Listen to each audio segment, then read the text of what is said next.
Good morning, everybody. We are back at the shop, and as you can tell, I have help with me today, thank goodness. Christian is down on the ground getting ready to disassemble the drain line for this tank, and as he's doing that and starting to get rid of the framing, I'm going to be putting up the new frame for the acrylic tank that's going here. So we're going to be working simultaneously, and hopefully now that somebody else is here, we're not going to have any major leaks or anything like that. Lesson learned.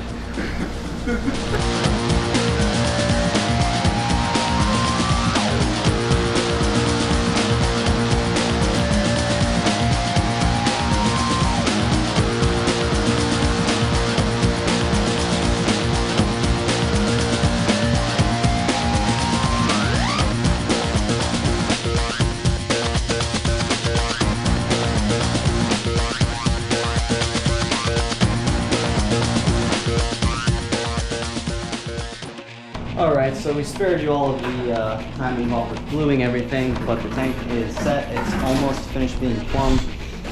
Alright, we are filling up, you guys. Water is draining nice and quickly without any kind of kinks or anything going.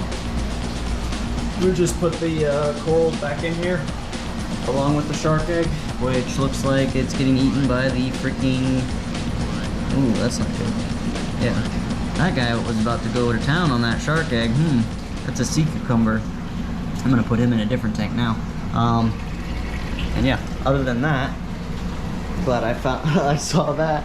Other than that, everything's going good. No leaks, everything's drying up real good. It is up and running. I'm about to work on hanging some lights from the ceiling. These corals are very photosynthetic, so we definitely want to have light on them as much as we can. Today I'd like to show you guys our shark egg up close. Last video I showed you that we had one, but we didn't actually get a chance to look through it with the light, so I have that set up for you now where we can kind of see what's going on inside of that egg. I'm going to turn the light on so that we can see through this. Now, this up here that's moving is the shark. That's his little tail that's going right there. You guys can see that without the light killing everything. And this darker brown spot is the yolk. So what happens is the shark feeds off of the yolk in there until basically that yolk disappears. And once that yolk disappears, it represents the time that the shark is ready to hatch. A lot of the times they will break out of the sack on their own. Sometimes we will have to assist them, but you can see his tail moving around in here. It's really fascinating because he clearly has a long time to be in there feeding before he's going to be ready to come out. Just based on the size of the yolk. It's very important when you have a shark egg to keep it submerged at all times, because any kind of air that it's exposed to, it has the potential of actually getting in that sack and killing the shark. So when we are moving it around and taking it out and checking it, we are very careful about, fully submerging this whole entire bin, putting the shark egg in, putting the magnet clip on, making sure that the egg stays completely submerged. We can kind of angle it to make sure that it stays underwater the entire time. Alright, you guys, let's go diving. So this day, Christian actually had an ear infection, so I was diving by myself. This was the second dive of the day, and one of the most common questions we get asked is, how is it we actually collect the corals and the fish when we're down there? And so I'm going to be showing that to you here in just a moment. But do keep in mind that we are licensed to do this. You cannot just go out onto the reef and take stuff. Please do not attempt this unless you have the correct licensing to do so, which consequently we are educated on what species are legal to take and what species are illegal to take and or protected.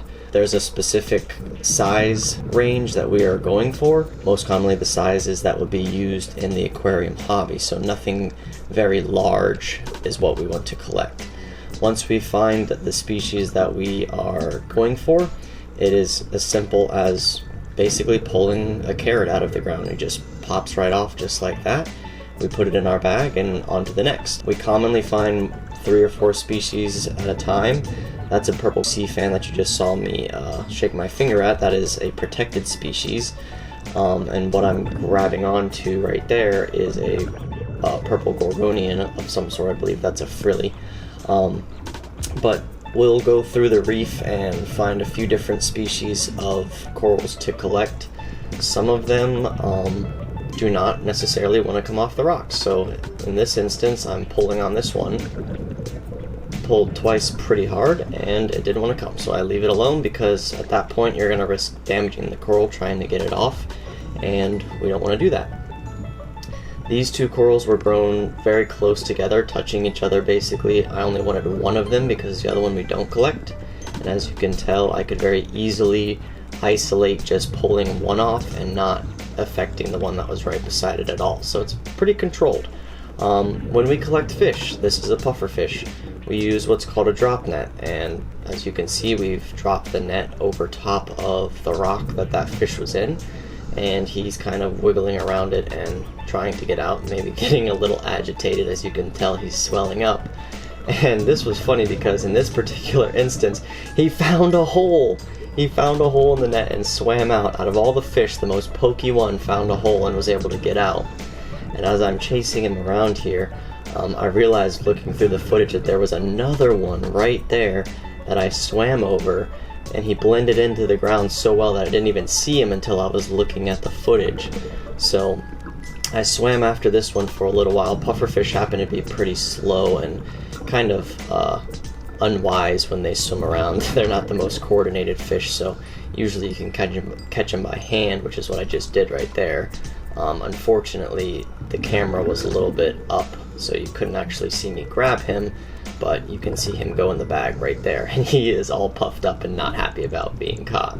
Now, as I'm swimming through the reefs, we always try to pick up any kind of debris or any trash that we come by and give back to the environment that we're harvesting from.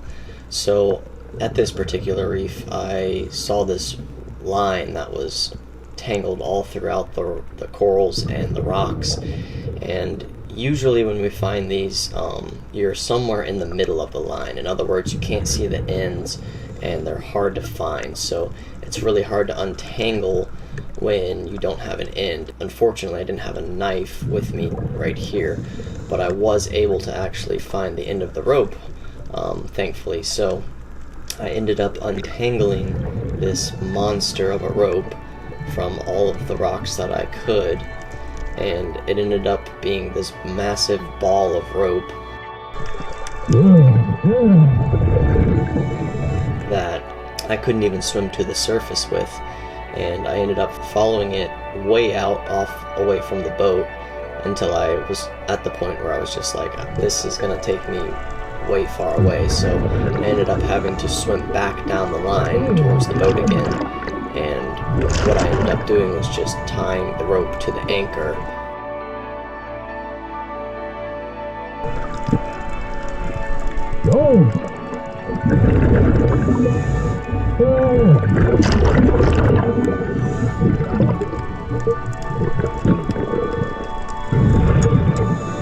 So that way when we pulled the anchor, we would pull the rope up with the anchor, and we could follow the rest of the rope with the boat and see how far into the depths it went.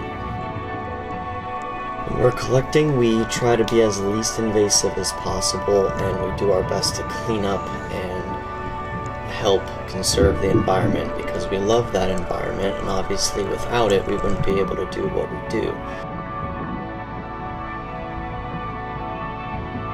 I was able to start pulling the ball that I accumulated down there up onto the bow, and then after that we ended up following the rope as far as we could until it snagged again.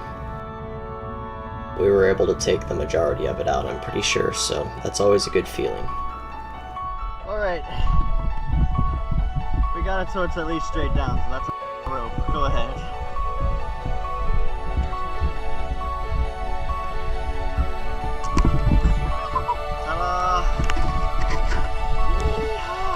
even though we are taking from the ocean, it's no different than fishing. The biggest difference is that we're not actually killing what we take.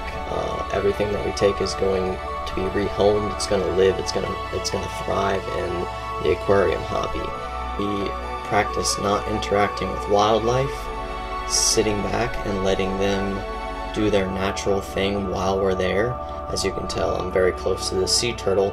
It would be real easy to reach out and touch its shell or try to grab it or do something to it to get a good picture, but I'm sitting back and just letting it do its natural thing, and it doesn't really mind. It's accepting that I'm there, and that to me is like one of the best feelings in the world.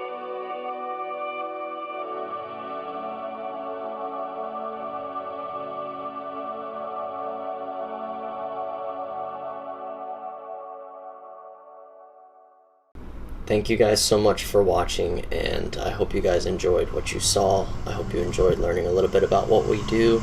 There is certainly more to come in the future, so please subscribe and like the video.